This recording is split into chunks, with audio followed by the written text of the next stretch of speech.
Hey, what's up guys, welcome to a new video, and in today's video I'm going to talk about Web 3.0, and this word has been buzzing for the past few months and I have decided to make a video on it.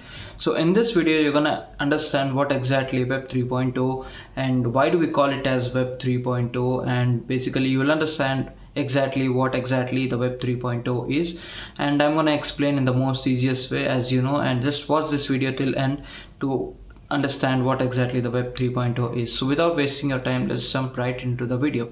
So basically, like we have different versions of Android and iOS and Mac operating system, like we do have different operating system and we have seen so many versions of it. Like that, we do have different versions of web. So Web 3.0 is one version of web technology, starting from the Web 1.0, 2.0, and now this 3.0 is coming up, right? So not as many as compared to Android and iOS versions, but this definitely makes sense. And from the user perspective, Web 3.0 is definitely a useful one, and that you're gonna understand by the end of this video, definitely for sure.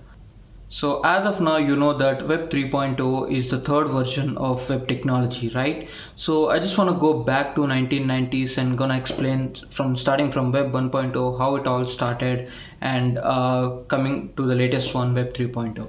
So back in 1990s, where the companies are coming up with new ideas, they want to promote their products, right? For that they use this technology which is called as web technology, and at that time they just want to promote their products. For that they need a website, so they have built it using different languages, right? So that version of web technology was called Web 1.0. So you can take an example of Wikipedia or any other website. Back in Amazon, back in 1990s, Amazon was promoting their products like that, right? So the Web 1.0 is based on the static pages.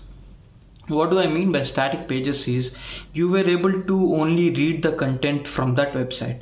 So if I visit that particular website, and the content what I see will be the same for you. That is Web 1.0. It is all about static pages. You can't write on that particular website, but you can just only read that content from that website. For example, you can take the example of Wikipedia.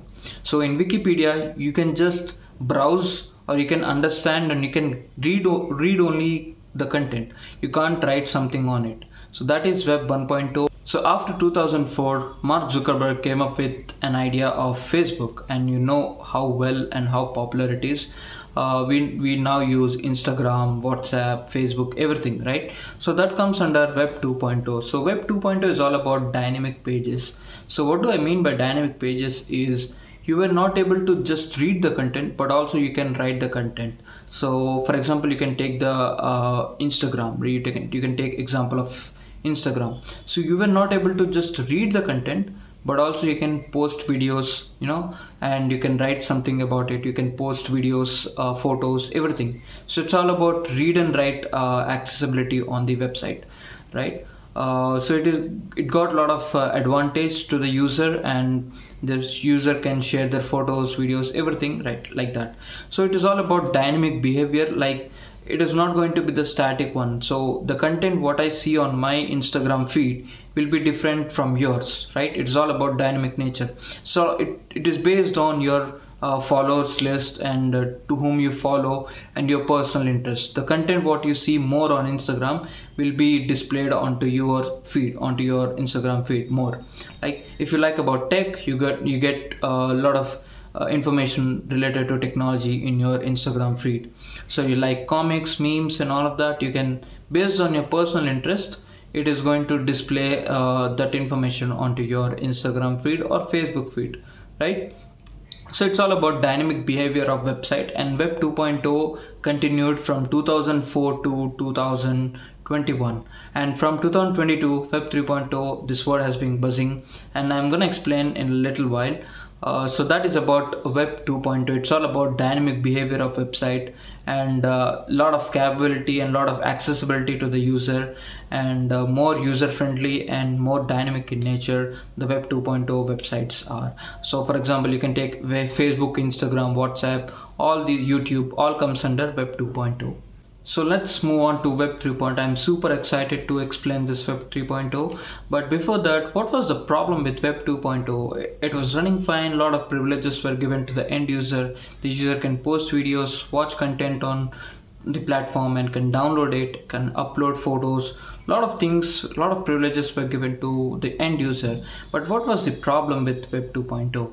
The problem is the companies are using your data without your permission, right? You are uploading some photo, right? It is your interest. I mean, without your permission, how can they use your data? The reason is the data is stored in central server. Now I'm going a little bit technical, but try to understand me. There is a client server architecture where you request to any website. When the client requests to any website, that particular website will fetch your data, and can the browser will render your data and display it. So your data is stored in central server, not onto your personal server, right? So it is stored somewhere, and it is called as central server. You might have realized the moment you search about something on web related to that, the ads will be popping up on your Instagram feed or your Facebook or something else, right? What you see, what you search about something related to that, ads will be displayed on your Instagram feed. That is the reason why this Web 3.0 will be trending one. So Web 3.0 is all about decentralized network. For example, if I'm chatting with you, there will be no centralized server. There will be peer-to-peer connection, and this is enabled with the help of blockchain technology. There will not be any centralized server, hence your data is safe, and without your permission no one can access your data because it is powered by blockchain technology, right? So you have your own centralized communication between you and me, like that. So it's a peer-to-peer connection and no centralized server is involved over here. And that is the reason why Web 3.0 is advantageous to the end user, because you will be owning your own data. Without your permission, no one can access your data. This happens with the help of blockchain technology. The applications will be powered by blockchain technology, like it involves a lot of connections, and it's a peer-to-peer data transfer. There is no client server architecture involved in this blockchain technology, right? So it's a peer-to-peer connection. If I'm using an application which is built using blockchain technology, there will not be a centralized server activated on it. So it is a peer-to-peer connection. So like that it works. And if you just know basics of blockchain technology, you will be understanding what I'm saying right now.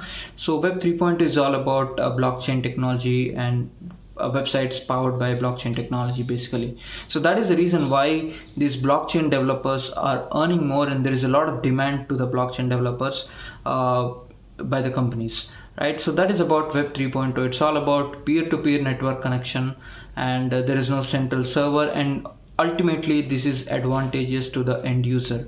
So I hope you understand what I explained in this video, and thanks so much for watching this video till here. And if you do end up liking this video, hit that like button. Also subscribing to my channel is much appreciated. Thanks so much guys, take care. I'll catch you up in my next video. Bye.